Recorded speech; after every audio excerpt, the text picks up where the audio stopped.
Rap music has recently become the biggest music genre in the United States in terms of total consumption, according to Nielsen's 2017 ratings. Since rap music is very prevalent in the world we live in today, we want to examine the different opinions on the use of the N word in the lyrics. There's a lot of controversy as to who should use the N word, colloquially or singing it because it is part of a song, why it should or shouldn't be used, or if no one should use it. We expect to see a difference in opinion on this topic depending on age, gender, ethnicity, and highest level of education. Our audience for this study will be millennials who listen to rap music. Data shows that 24 million people between the ages of 19 to 34 are estimated to make up the majority of the rap and hip hop demographic. This age group is contributing to the rappers' wealth the most by streaming the music, purchasing their merchandise, and paying to attend their concerts and festivals. Additionally, they are the ones spending the most time on their cell phone browsing social media websites like Twitter, which is one of the largest and growing social media platforms used worldwide.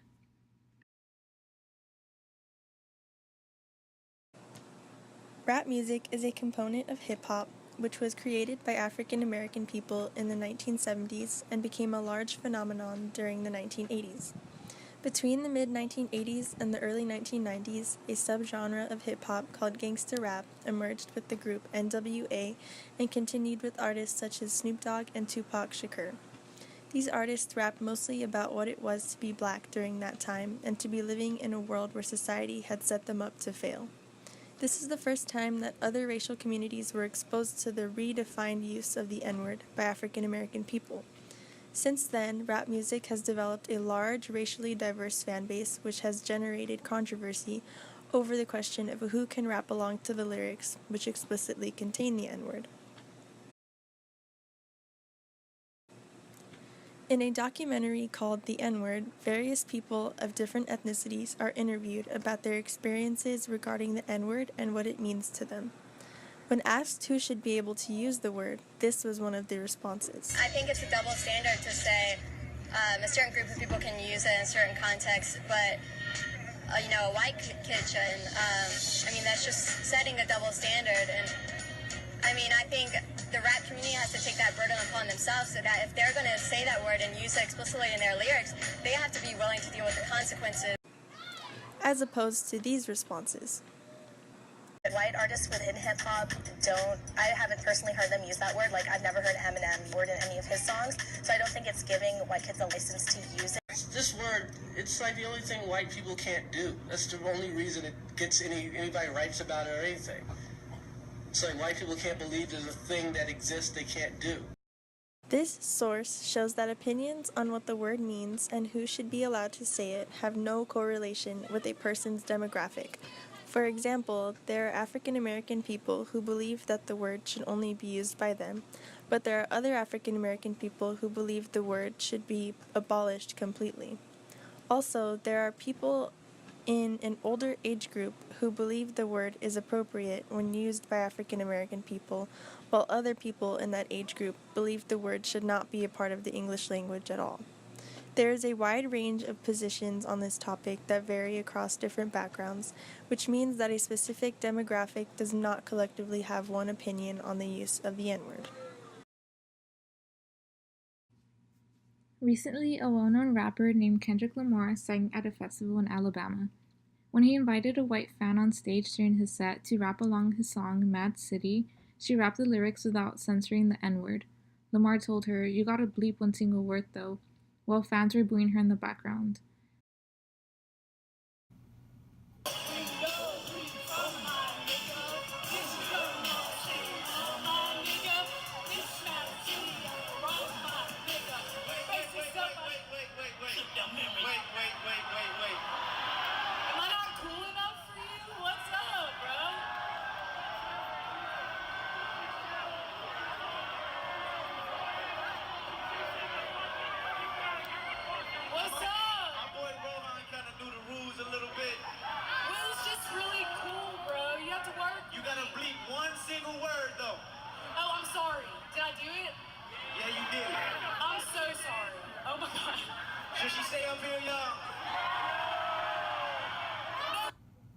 This event instantly stirred controversy as to whether or not non-African Americans should be allowed to sing the word if it's in the lyrics, and more debates on whether the N-word should even be used by anyone at all.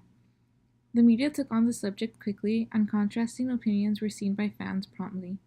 Billboard.com's article stated that a further explanation as to why people can't say the word is not even necessary. It's about who can use it deliberately in public with no regard for repercussions. Ultimately, the article discusses how white people invented the word and black people culturally redefined it to be theirs after it being used to dehumanize them. This really isn't a double standard because in the end, only one group was oppressed while another benefits from the coolness of the word. Overall, Billboard's article encompassed the notion that instead of abolishing the N-word from African American vernacular because some people see it as a double standard, it should remain a culturally defined term.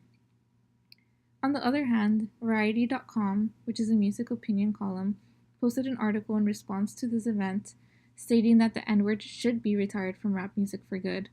They argued, if you're going to accept royalties from album sales and concert revenue from both black and white fans, you can't legitimately expect them to consume your music differently. They attempted to support the statement by questioning if Lamar would have reacted the same way had it been a black fan. The article ultimately puts the responsibility on rappers to rethink how they deliver their message by adding the N-word in their lyrics because white people who don't relate to the messages think it's okay to say the word. What this notion fails to consider is that hip-hop has been made by African Americans for African Americans for years. Therefore, they should not be adjusting the terms in their music for it to be culturally neutral.